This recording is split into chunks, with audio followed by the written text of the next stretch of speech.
On y va? Eh bien, bonjour à toutes et à tous. Je suis ravie de vous accueillir sur cette live session. L'objectif pour ces 20 prochaines minutes, eh bien, c'est d'essayer de répondre à cette question, comment libérer le potentiel des départements formation. Et on va finalement regarder ce sujet surtout sous l'angle des compétences clés des collaborateurs et des stratégies gagnantes que l'on peut mettre en place en tant que service formation. Donc, avant de commencer, juste, je prends quelques minutes pour vous présenter l'ISTF. Je suis Nathalie Touzé, la directrice de l'offre à l'ISTF.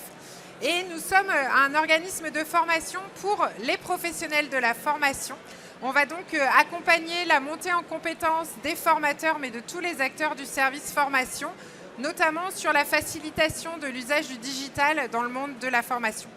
Donc voilà, on fait ça sous la forme de solutions de formation, de cursus certifiants, de recrutement en alternance, de consulting et de coaching. Vous pouvez nous retrouver au stand K30 juste après si vous le souhaitez. Donc, pour revenir à notre sujet, en tant que service formation, votre mission, notre mission, c'est d'accompagner la transformation de votre organisation. C'est un vaste sujet, c'est une très chouette mission. Oui, mais on manque parfois la question clé pour nous, en tout cas en tant que responsable formation, c'est comment est-ce qu'on va pouvoir garantir la performance des collaborateurs de notre service formation. Si je prends un exemple, peut-être pour rendre ça un petit peu plus concret, on va finalement partir d'un projet de transformation qui est décidé par votre organisation, par votre direction. On arrive du coup assez rapidement jusqu'au service formation pour mettre en place un projet stratégique. Votre rôle sera donc d'accompagner cette transformation pour les collaborateurs. Et finalement, en tant que responsable formation, on se dit super, nouveau projet, on y va. Par contre, je me rends compte que pour réussir ce nouveau projet de transformation, eh bien, j'ai des manques de compétences dans mon équipe et il va donc falloir, pour réussir la transformation, que je forme mes équipes et que je forme surtout, la plupart du temps en tout cas, mes formateurs. On va donc finalement assez rapidement passer à l'action parce que je ne sais pas si ce sont des choses qui vous parlent, mais parfois les projets stratégiques arrivent au service formation un peu à la fin et il faut former tout de suite. On a un peu oublié de nous prévenir, donc on est souvent dans l'urgence. On va donc aller former nos formateurs pour être sûr d'avoir toutes les compétences nécessaires et donc on va les former. Alors sur plein de choses, on peut les former sur de l'ingénierie pédagogique, on peut les former sur des outils qui vont leur manquer, on peut forcément les former à l'utilisation de l'IA. Je pense que si vous avez déjà fait le tour dans le salon, c'est quand même un vrai sujet. Bref, on va rapidement passer à l'action. Et j'avoue qu'en tant qu'organisme de formation, ce n'est pas forcément quelque chose de très dérangeant. On a beaucoup de clients qui viennent nous voir un peu dans l'urgence en disant « j'ai un très gros projet qui arrive, je n'ai pas encore les compétences, il faut former mes formateurs à Storyline, à l'IA, à une plateforme, bref, au multimodal, et il faut qu'on le fasse vite ». Donc ça, c'est déjà une bonne stratégie parce que ça veut dire qu'on prend le temps de former ses collaborateurs, ce qui est déjà super. Mais souvent, nous, on se rend compte chez nos clients de certains constats quand on met en place cette stratégie de formation-action très rapide. Donc les constats, vous allez me dire si vous faites les mêmes au sein de vos organisations. Eh bien, le premier constat, c'est qu'on a souvent une vraie difficulté ou des difficultés pour embarquer l'ensemble des formateurs dans ce nouveau projet, dans cette nouvelle montée en compétences. On a, dans le meilleur des cas, 1-2 personnes qui vont être moteurs sur ces nouvelles compétences et qui vont tirer l'équipe vers le haut. Ils vont essayer. En tout cas, on a toujours des problématiques à embarquer vraiment tous nos formateurs autour de nouvelles compétences. Donc ça, c'est un des premiers constats que l'on fait chez nos clients. On va également faire le constat, et c'est souvent les responsables formation qui font ce constat, c'est qu'au sein du service formation, on a une vraie hétérogénéité des compétences. En soi, ça peut être une force, puisque avoir plein de compétences au sein d'un service formation, c'est intéressant. Mais ce constat de la difficulté de faire monter le niveau moyen ou le niveau médian des compétences de l'équipe pour le tirer vers le haut est assez complexe. Et c'est souvent un peu un constat amer de se dire « moi, j'ai pris le temps d'aller former mes collaborateurs, mais finalement, j'arrive pas à faire monter l'équipe au complet, j'arrive pas à homogénéiser les compétences ». Notamment sur les projets de digital learning, où on voit certaines personnes, en tout cas, freiner au changement au niveau de l'intégration du digital.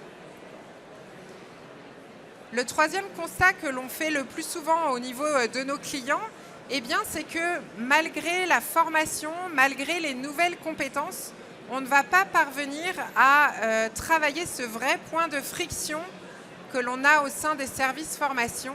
C'est le time to delivery, c'est-à-dire qu'on ne va pas réussir à réduire l'écart entre le moment où on nous fait une demande de formation et le moment où on va le délivrer en vrai à nos collaborateurs. Et ça, c'est un constat très amer puisqu'on se dit qu'on forme nos personnes, on les fait monter en compétences et on voit qu'on n'arrive pas à accélérer, presque à se mettre au même rythme que les entreprises et que la direction aimerait qu'on ait. Quand on lance un nouveau produit, il faut que dans 10 jours, tout le monde soit formé. Eh bien, parfois, ce constat est que malgré les formations, on n'arrive pas à réduire ce time to delivery. Et donc, c'est souvent des constats amers. Il y a plein d'autres constats qui peuvent être faits. En tout cas, c'est les 3 majeurs que l'on voit, nous, chez les clients qu'on accompagne en termes de problématiques, de potentiel, de libération, de la performance d'un service formation. C'est ces 3 constats qui reviennent le plus souvent. Ce qui est une bonne nouvelle, c'est que ce n'est pas une fatalité. Il existe des leviers sur lesquels on va pouvoir agir en tant que responsable formation, direction pédagogique, pour accélérer la performance des équipes. Donc, quels sont ces leviers pour améliorer la performance et donc développer tout le potentiel de notre service formation? Il y en a beaucoup.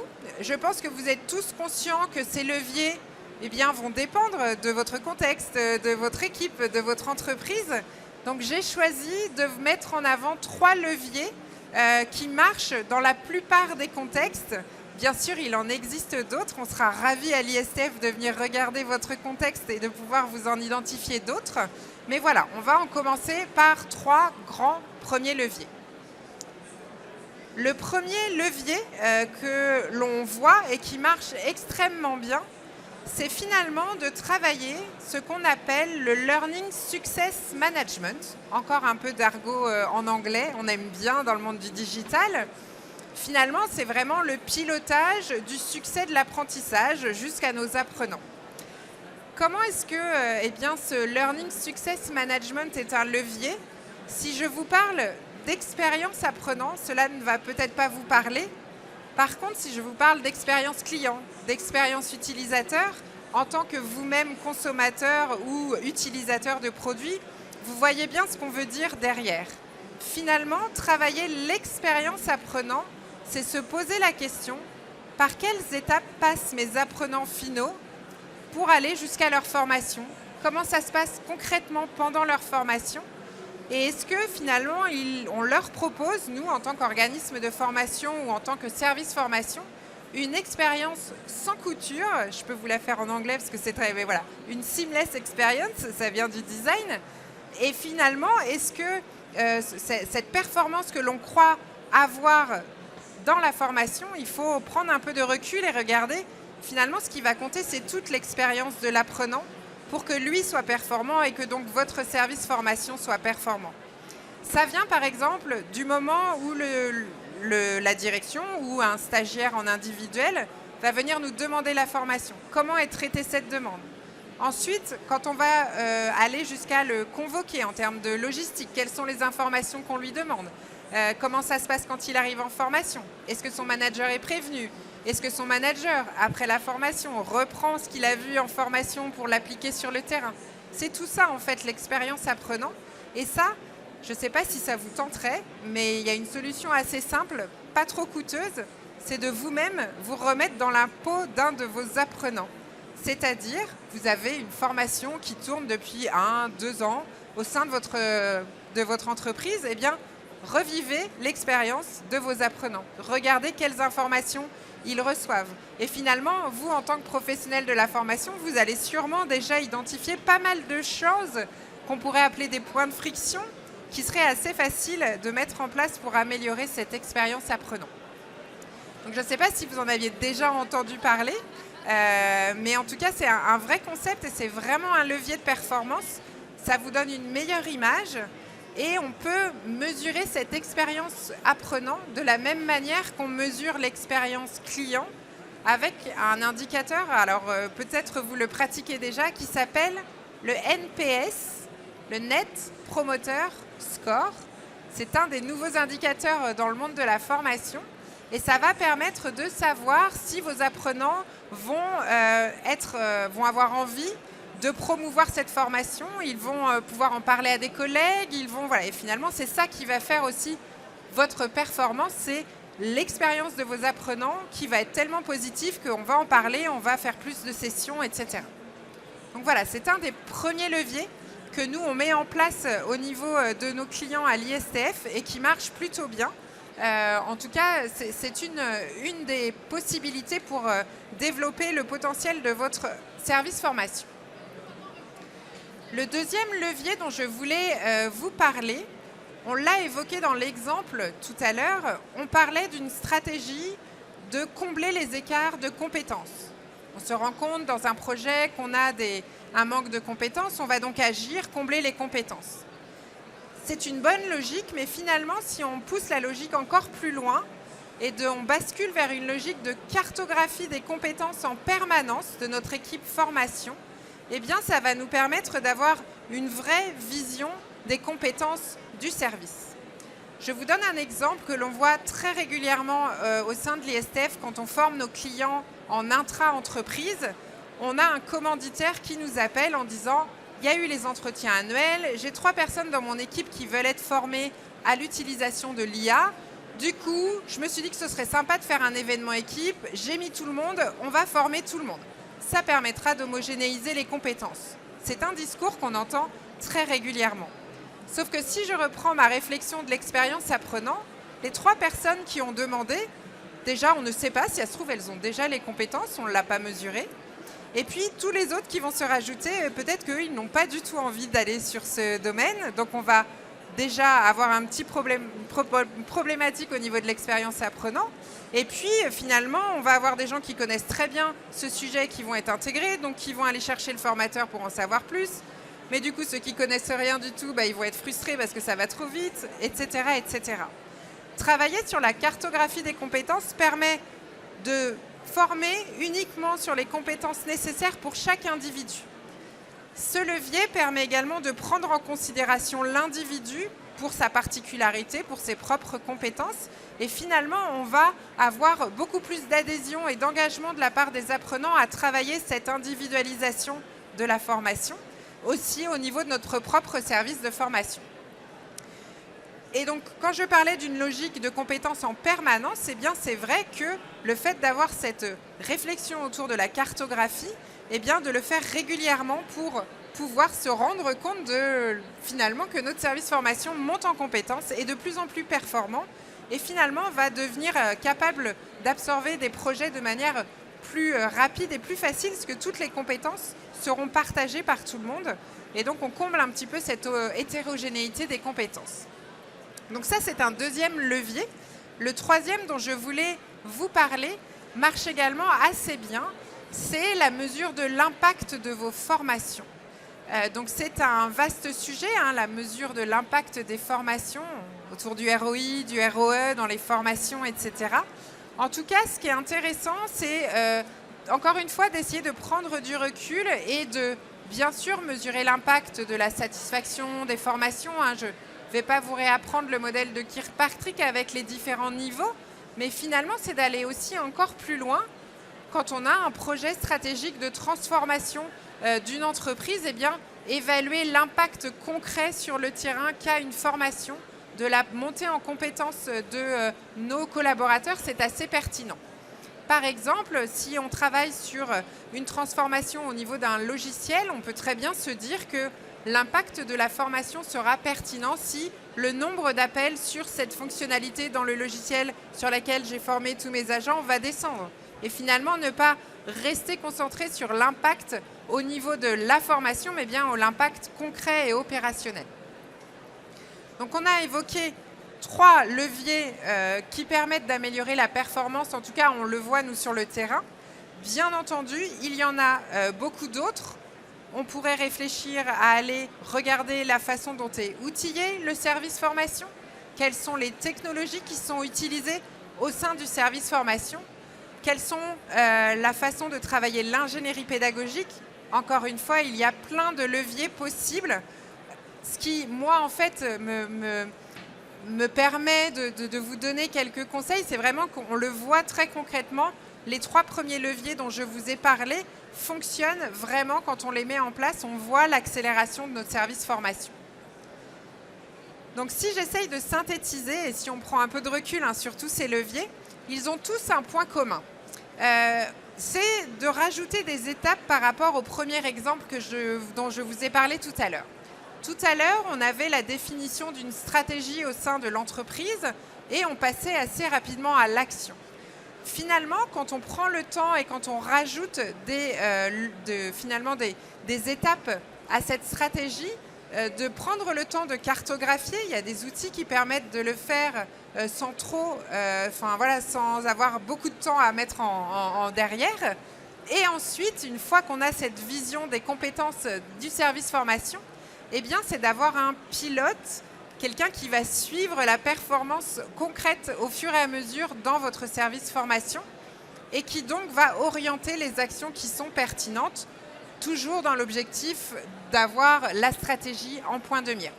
C'est un peu comme si tout à l'heure, on avait un objectif, toute l'équipe formation est dans un avion et qu'on avait oublié de mettre le pilote à l'intérieur. Vraiment, c'est un point clé, un vrai levier d'aller chercher ce pilote. Je vous donne quelques exemples de ce qui peut être fait pour terminer, comme il nous reste quelques minutes. Ici, ce sont des exemples, un exemple d'une cartographie qui peut être mise en place où on va assez rapidement pouvoir identifier l'objectif, où est-ce qu'en sont chaque individu et quelles sont les compétences par rapport à un niveau moyen ou un niveau attendu. Donc ici, les compétences évaluées sont très orientées formation, puisque c'est notre cible privilégiée. En tout cas, voilà, c'est des exemples de choses qu'on va pouvoir mettre régulièrement en place pour avoir une vraie idée des compétences à l'intérieur de notre service formation. Si on parle un petit peu plus maintenant au niveau du pilote, c'est une vraie question de qui doit piloter cette performance au sein du service formation. Alors, bien entendu, ce sont des prestations qu'on propose à l'ISF, donc ça pourrait être un chef de projet externe qu'on va missionner pour accompagner le changement, pour être ce pilote.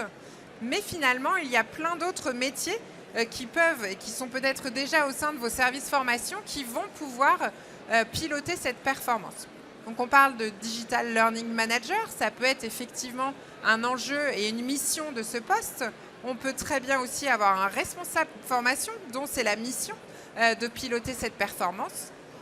On a également la possibilité de recruter des alternants qui vont avoir cette casquette de je suis en alternance et donc je prends du recul sur la formation pour établir justement ces cartographies et ces process que l'on va pouvoir mettre en place. Et vous avez également des postes de Learning Success Manager qui existent, alors qui sont encore assez rares mais qui fonctionnent très bien. Et on a des structures qui sont en pleine transformation de leurs équipes pour intégrer des Learning Success Managers au sein de leurs équipes et qui vont avoir comme mission notamment de piloter la performance. On arrive à la fin de cette live session. Je crois que j'ai 1 minute si jamais vous avez des questions. Donc n'hésitez pas si jamais vous avez des questions.